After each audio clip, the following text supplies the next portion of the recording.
Thanks for tuning in to CPA Life, where we now rejoin John Randolph for part 2 of his conversation with Ron Baker. They pick up with the moral injury plaguing CPAs, talk about the importance of niche expertise, and look at the shift from fee-for-service to a subscription-based approach as the profession continues its evolution towards client advisory services. Welcome to CPA Life. If I were to go through your new house and change all your light bulbs, screw in new individual light bulbs, and 50% of them popped out, blew up, I probably couldn't blame the light bulb. I'd blame the electrical system. And the electrical system in our case is our business model that we sell time or fee for service. And it's dispiriting. Yep. It's moral injury. That's what we're suffering from, not burnout.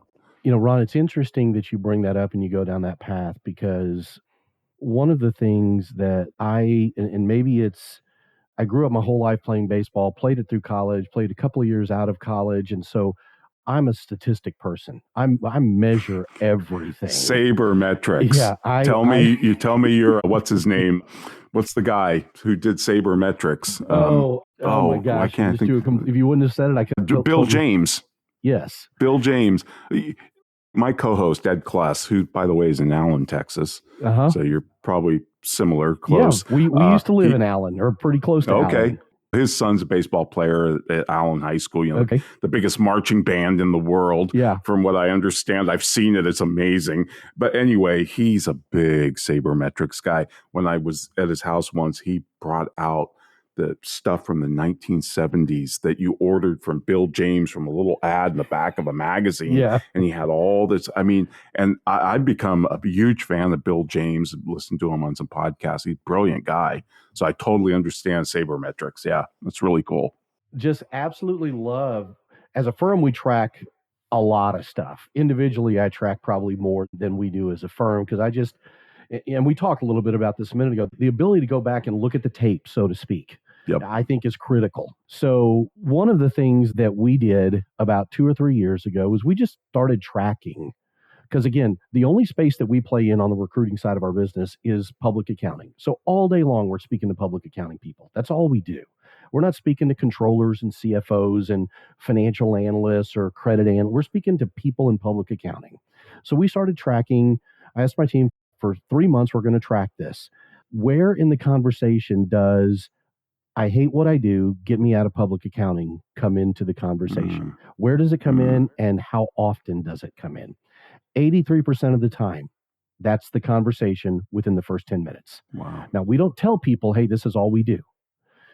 But through the course of conversation, it'll come out either, hey, if I make a move, I'm not staying in public accounting.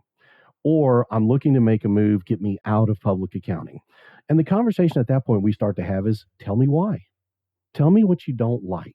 Tell me what drives you up a wall. Tell me what pulls your hair out that makes you dread going into work right now. Tracking time, timesheets, work-life balance. Everything is focused on getting the work out the door. Bill. That's the frustration. And usually we're speaking to people that have 12, 24, 36 months or more, anywhere from 1 to 20 years in the industry. And we'll flip the question a little bit after talking about the pain and say, okay, you've been there for 2 years, 4 years, 8 years, whatever it may be. You've been in the industry. What's kept you there? Obviously, you don't hate everything. Tell me why you stay. And it gets back to what you just said. I love helping people. I love the fact that there's variety in the work. I love the fact that Tuesday doesn't look like Monday, and this Tuesday will not look like next Tuesday. Love the fact that I can make an impact on somebody's life if I'm working with a small business that's having some challenges or problems. All of those things. And what we try to get them to realize is, look, what you're telling me is you don't hate what you do. You hate where you do it. Where you do it. It's the electrical system. Yeah. And we'll ask them, if we can find a place for you that lets you plug in and takes away 80, 90, 95% of the things that just drive you up a wall, but replaces those things with the things that just give you fuel for your fire, would you at least be open to hearing about opportunity? We're not asking you to interview. We're not even asking you to take a job. Just, would you listen? Would you at least listen? And of that 83%, half of those people say, I'll listen because I love what I do. You're right. I don't like where I do it. It's amazing. Yeah. This is why we join the profession, work so hard to become a CPA. And then we get in there and it's not like it was sold. Mm-hmm. We're not living our purpose. And that's moral injury. I highly recommend the book it's Dr. Wendy Dean, If I Betray These Words. It really, I heard her on a podcast, but I actually talked about burnout with a DPC doc. And I was giving them statistics from some study, and we had him on the show, and he said, Ron, I really doubt those studies. He said they're flawed. They're deeply flawed. And that stuck a bug in my ear. It's like, well, wait a minute. I'm looking at this with the wrong lens. And then I landed on this moral injury, and I think it's a much better diagnosis. I think you're probably onto something there because, again, the conversations, the unscientific conversations we have every single day, they bear that out. They bear it out. Me too. They absolutely bear it out. I talked to a guy last week. One of my recruiters talked to him, passed him on to me for a client that we're working with. Amazing young man. He has been in the industry 9.5 years with the same firm, a top 20 firm. Been with that firm for 7 years. And he is grossly underpaid compared to the industry. He's working 70 to 80 hours a week. And his mindset when we started talking to him was, I want nothing to do with public accounting. Nothing at all. Zero. If what you have is in public accounting, I don't care what it is. I want out. And we talked to him, and I talked to him for a while, and he's ended up leaving public accounting. He accepted an offer on the corporate side of things, but nice young man, very honest about what his frustrations were. But he is one of those guys that he did everything he could to make it work. Spent 7 years with a top 20 firm, and they have just ground him up. Yep. We eat our young. Yeah. We do. We eat our young. We're just killing them. And we've got to change as a profession and get back to our roots of, hey, we're here to help people. We're a profession. We profess something. And what we profess is a spirit of service to the public. Which I think brings us to a great point to segue to another part of the conversation I want to get your thoughts on, because I think it's something that, again, you've touched on a lot. And that's the whole CAS, client accounting, client advisory services. And I want to make the distinction that those are two very different things. Yes. And I think that the firms that are getting it right are embracing, yes, there may be accounting in that, bookkeeping. But I think what I've seen from our perspective, the firms that are getting it right are truly embracing an advisory mindset, which then feeds the fuel of excitement for the people that they have working for them. And they're no longer just focused on the transaction, but they're focused on the solution. They're focused on not just reporting or talking about what's happened in the past, but let's look at how we're going to get there in the future. So talk to me about the entire client advisory, client accounting world, what you're seeing. Is it something that still has a long way to go, or have we made more headway there recently than in the past? Yeah, the shift to advisory has been talked about for a long time. I mean, Paul Dunn, Rick Payne came out of Australia. They used to do the boot camp. That was a big thing in the late 80s and the 90s. And this coincided with AICPA Vision Project, if you remember that. Mm-hmm. So as a profession, we've been talking about this for 30 some odd years. This is not a new topic. CAS is not a new thing, for crying out loud. It's a very old thing. And I don't think we've done a good job, because to be an advisor, to be a consultant, versus, say, being an accountant, there's a difference. As an accountant, you're an expert. If I ask you a tax question, an audit question, a GAAP question, you're going to give me an answer. And that's part of your self-identity, your self-esteem. Hey, I know this obscure code section or whatever. But a consultant is not paid to provide answers. A consultant is paid to ask a more beautiful question. If you think about McKinsey, they have a bunch of snot-nosed MBAs. They don't know crap about the business world. They go into these businesses that have been around for decades or generations and families. But what McKinsey does have are more beautiful questions. And you got to ask a question. But to ask a question makes you look ignorant. Not a good image for an expert. So I think that's the biggest mindset shift that we have to overcome, as we don't have to have all the answers when we go into consulting. We just have to have more beautiful questions. The customers know the answers. If you ask a beautiful question, it's great because it leads to new thinking, new ideas, new creativity, all of that. But we're caught up in the expertise mode. That's one thing. The other thing I'd say about the CAS thing is I have a very provocative definition of a business model. And that is, in essence, a business model explains where revenue will be earned when services are provided for free. Now, John, stick with me. If you gave away the tax, if you gave away the CAS, gave it away, the service, all the things on your to-do list, paying bills, AP, AR, payroll, it's all free. What would we charge for? What would we monetize? That's a great question. Well, my answer is transformations. We are poised to guide our customers from where they are to some desired future state, to where they want to be, from smoker to non-smoker, from overweight to fit, from cash flow worries to a year in the bank cushion or whatever. And we do these transformations every day as CPAs. We already do this. We just don't use the language. We help our customers retire sooner. We help them grow their business, make it more valuable so they can sell it at a higher price. We help their kids get into college, at least financially, maybe not academically. Right. We help them plan their legacy for after they're gone.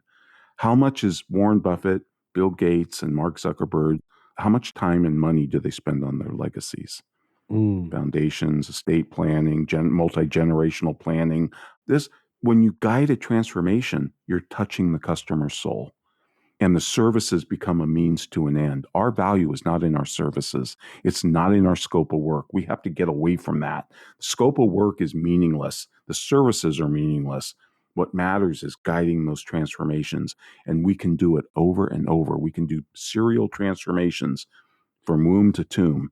We're one of the few professions that can help people become healthier, wealthier, and wiser, to borrow from Ben Franklin. And yet, we don't message like this. We don't market like this. We don't talk like this.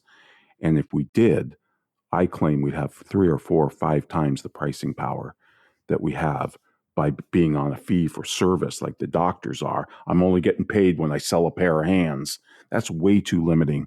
As a professional, when we don the mantle of a CPA, we're so much more valuable than our scope of work. So much more valuable.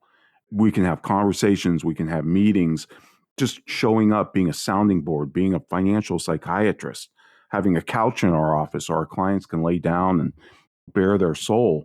We know more about our clients probably than their doctor does. Not their hairdresser, by the way, Right. but their doctor for sure. But we just we're not living up to our full potential. So I think the next iteration in the economy is the transformation economy. Real smart companies are going to be about helping their customers become a new you. I'll just give you a real quick example. If I went to a golf pro and said, look, I'm a 15 handicapper, but I want to be a single digit. I can give you golf lessons, I'm $150 a half hour or whatever. I'll give you 10 grand if you make me a single digit handicapper. Now, forget about the pricing example. I'm not arguing for a contingency price or anything, but would that change the relationship between me and that golf pro? Absolutely. If he thought I could do it, if he thought I had the swing mechanics and I just needed some fine tuning or whatever, he'd probably be pounding on my door at 7 a.m. Hey, Baker, get out of bed. We're going to go play 18. He'd play with me. And now if he could get me there in a month or 2 weeks, would I gladly pay him 10 grand? Absolutely. Yep. Absolutely. But we don't have that focus, and we should, because we can do that. We can guide those transformations as long as you have a motivated client. And that's where I think the subscription economy comes in, because now it's not about the fee for service. It's not about the transaction. It's about the relationship. And with a subscription model, you're building lifetime annuities that are more valuable than the cost to acquire them. So it changes the focus from the math of the moment. The rate per hour, the profit per job, the profit per customer, all that's out the window. And now your big metric is customer lifetime value. And firms that are subscription are selling between 5 and 14 times revenue compared to 1 times revenue if you're in an hourly mode, or maybe 2 or 3 times if you're a value pricing firm, because recurring revenue is far more valuable to the market than reoccurring revenue, which has got one and dones and Right. like a rash. Reoccurring revenue, you never know when it's going to come back, but recurring revenue on a subscription model, that's incredibly valuable. I think that what you're saying has a lot of legs to it, but I think the challenge is that we get back to is the mindset. And the reason why I say that, Ron, is we were talking a little bit about how we rolled out last year an advisory piece of our business called Talent Plus Advisory. And our focus with that is, yeah, we're going to roll in some of your talent acquisition needs. You need to hire 3, 4, 5 people. Yes, we're going to roll that in. But at the end of the day, all we're doing at that point is we are reactively taking care of the problem when it arises. Right. We're sitting back and we're waiting for you to get the flu. Right. And the minute you say you get the flu, we're going to jump in and we're going to help you get better from the flu. Our desire with this model has been to partner with clients and look, let's figure out. Now, if you're Deloitte and you've got all this internally in your organization, or EY or Grant Thornton or Baker Tilly, great. But if you're a 22-person firm, if you're a 18-person firm, you don't have the resources to do that. So let's sit down and let's figure out, one, how do we sell you better in the marketplace? Number two, how do we keep your people longer? How do we engage with them better? How do we brand who you are internally and externally so that it resonates better? How do we tell your story internally and externally? Because the goal through this is to stop the back door from spinning so that the front door doesn't have to come open so much. And we keep people in there engaged with who you are. Now, when we talk to clients about that, man, they get it. Yep. They get it. But then we start working with them, and the first thing they want to know is, okay, so when can we start interviewing candidates? If we don't have an opening, or if we're not projecting something or a need until middle of Q2, we're going to build a pipeline. Let's focus on other stuff. Let's talk about how we get you to the desired state of not having to deal with the capacity issues you're having with, not having to deal with. Let's get you to the desired state of people not leaving your organization. Voluntary turnover is one thing. Involuntary turnover is another. Let's reduce that voluntary turnover. If we can get it to zero, let's get it to zero. But the mindset constantly goes back to the transaction. Right. It's a very difficult thing to overcome. I mean, we are so used to the only way we get paid is when we do something to or for the customer. And we've got to change that mindset, because I think the other issue with this is I see a lot of marketing messages, and I'm sure you do too, John, about the problem. CPA firms love to say, we solve your problems. We're your solution to problems. And that's great. We're great problem solvers. We can get the IRS off your back, blah, blah, blah. But if all we're doing for our customers is solving their problems, we're just reverting them back to the status quo. We're not advancing them. Yep. I want to advance them. I want to Yep. transform them, because when you transform a customer, when you guide, when you get them to that capacity where they have spare capacity, they're not running around with their hair on fire, they have time to take the good customer that comes in and needs that last minute airplane seat, right? The last thing I want to hear from my dentist if I have a toothache is, oh, we can fit you in 3 weeks. No. Not good. You better have capacity today for emergencies. You Right. always have to have spare capacity. And boy, if we could get there, if we could guide transformations, then the services become a means to an end. The customer's the product. I like that. The customer's our product. And I think there's a lot of truth to that. You talk about building in that spare capacity. There's a firm that we've had on the podcast by the name of Audit Club, and they've rolled out a Vanover, organization. Chris. Yes. Yeah, Chris Vanover. And I like when Chris and I were talking about their business model, how they're basically a 4-day-a-week business model. And I asked him, I said, what if there is that person that absolutely needs you on Friday? And he said, we're available on Friday. It's going to cost, but we're available. And if you want to pre-purchase that, meaning you don't just want a seat on the plane, you want first class, or you want the option to even upgrade to business class if you want to. There's a cost to that is a part of your package. Yep. And I think that there's a lot of sound reasoning behind that, because now you start getting into saving time, not stressing, having that insurance policy. And I've said for a long time that I think people will pay top dollar to save time and be able to get the attention they need when they want it and when they need it. Absolutely, couldn't agree more. And that's the other thing the subscription model inspired by the DPC docs do. To the extent that we are going to measure time in this profession, we should measure the time we save the customer. That means no more giving them 400-page tax organizers. This is customer abuse. This is absolute customer abuse. We should know everything already in that tax. Plus, by the way, if they could fill that thing out, they wouldn't need us. So we need to save the customer's time, and then we need to measure the time they spend with us. Is it time well spent for them when we have a meeting, when we have a phone call? And then, if you really want to take it to the next level, time well invested. And that's where you get into transformation, because now there's an ROI for them from the time they spend with us, because we're going to guide this transformation. And we can do these transformations over and over. There's always something to work on in their personal life or their business life, right? Yep. And we can limit to one transformation per whatever. I mean, you can put caps around it, you can build fences around it.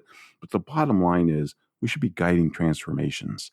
Yep. We shouldn't be pissing around with scope of work and how many transactions. And every time you add an employee, you have to go to the Department of Paperwork and get a change order. This all needs to go away. It needs to be a frictionless, convenient, time-saving, just like Amazon Prime, because I'll tell you, that's who we're being compared with. Your digital experience in your firm, customers comparing it to what? Prime. The ease of getting what you want when you want it. Yep. Same day. Yep, absolutely. Let me ask you the same question about the CAS world that we talked a little bit about, the subscription and pricing model. When you look at the firms in that space that are getting it right, that delineate clearly between client accounting, client advisory, what are some things you see there? I know that in our space, whenever I talk to firms, that I get a sense that these guys get it. One of the things that I consistently see is there is a niche. There is a focus. They know who they are. They know the space they play in, and they don't jump all over the place. They don't work with a manufacturing company and then a real estate company and then a retail distribution, then a online e-commerce company. They focus we work with e-commerce suppliers that distribute on Shopify. Or I've got a client, for instance, in Austin that they work with vascular surgeons and cardiothoracic surgeons. That's it. And that's their space. Yep.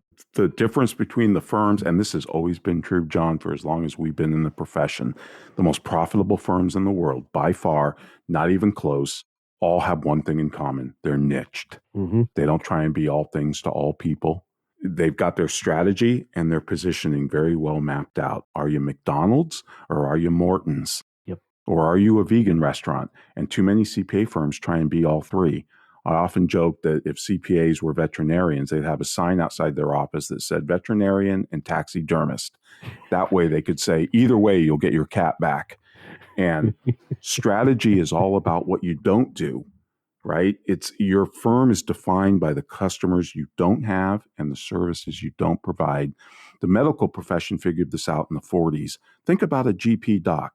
You know exactly what they can do and what they can't do. You're not going to go to a GP doc for hip replacement, for heart surgery, oncology. You're going to find a specialist. Now, the GP may quarterback that relationship and get you there. And a DPC doc will go to those appointments with you and sit there and make sure the specialist is aware of your background and medical history and all that.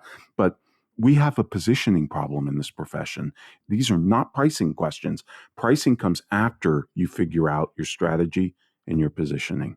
Mm-hmm. Too many people say, I've got a handful of customers that are $100 million, but my sweet spot is $20 million. Hey, you're trying to be Morton's and McDonald's. It doesn't work. Pick a lane. You can't be both. You can't sell Chevys and Rolls Royces out of the same dealership. Yep. It would be stupid. And you also need to pick a coherent business model. And a lot of the CAS firms that say they do subscription, when you really go under the surface, what they're really saying is we take a fixed price and we divide it by 12. That's not subscription. Subscription means you've got to plus the offering. You've got to enhance the offering, go to the market with something that's completely uncommon, which is what the DPC docs and the concierge docs did. And You've got to continuously plus it. You've got to add, just like Amazon Prime is constantly adding new benefits. Even if you don't take advantage of them, it throws a halo over being a Prime member. Mm-hmm. And we don't think that way as a profession, but we need to up our customer experience game. And that's why a lot of the firms that are moving to subscription, my advice is actually spin out a brand new firm and put all your great talent over there. And eventually that new firm will cannibalize the old legacy firm.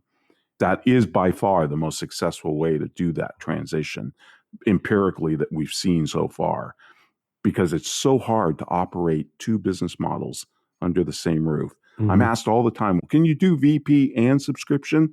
Yeah. You could also have two spouses. You're probably not going to like the result, though. Yeah. Focus, focus, focus, focus.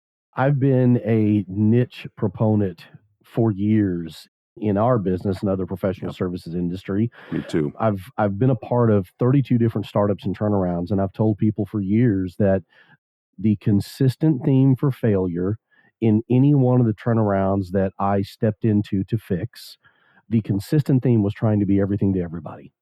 And for those startups that we had skyrocket or turnarounds that ended up being great successes, the common theme was we niched. Yep. We put a stake in the ground and said, this is who we are. This is what we do. And we do it as good or better than anybody else does it.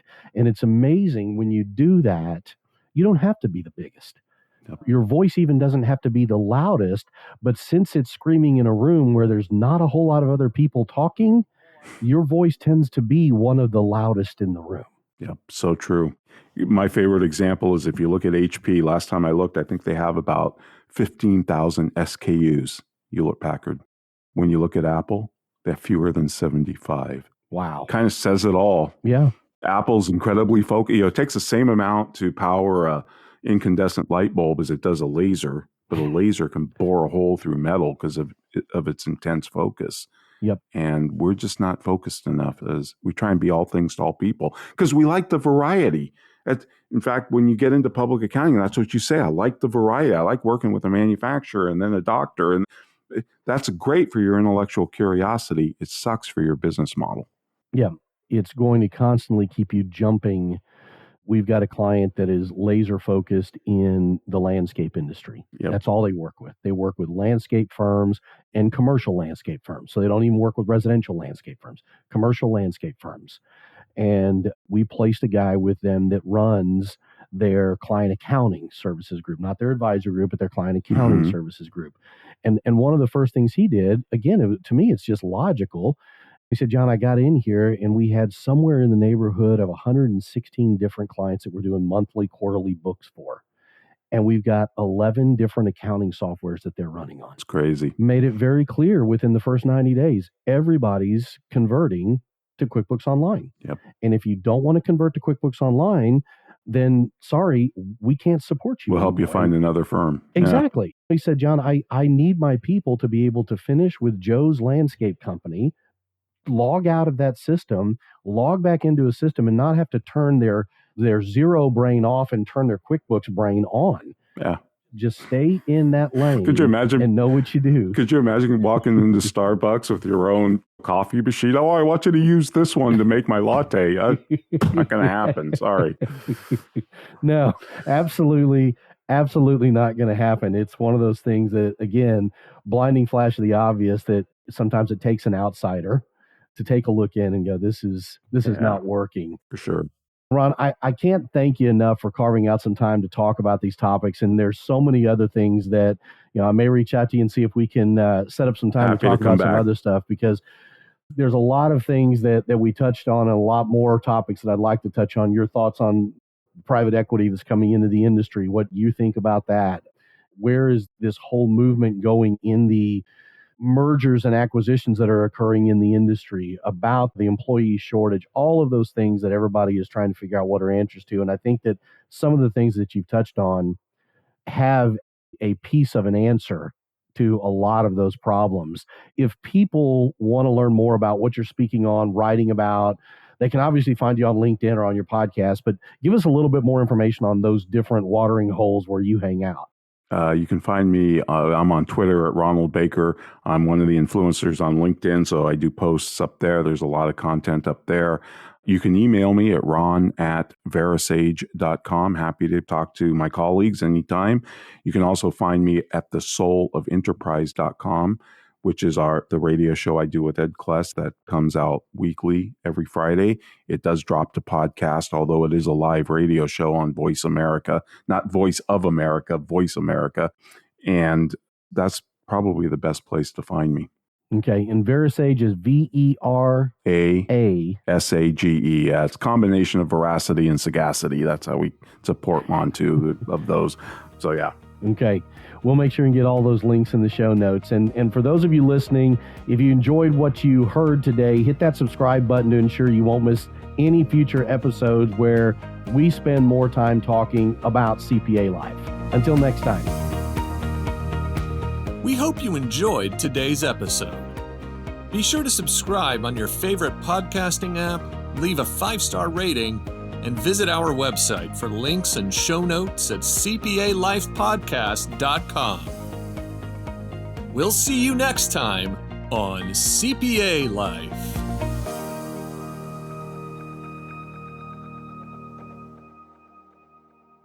ProfessionalProductions.net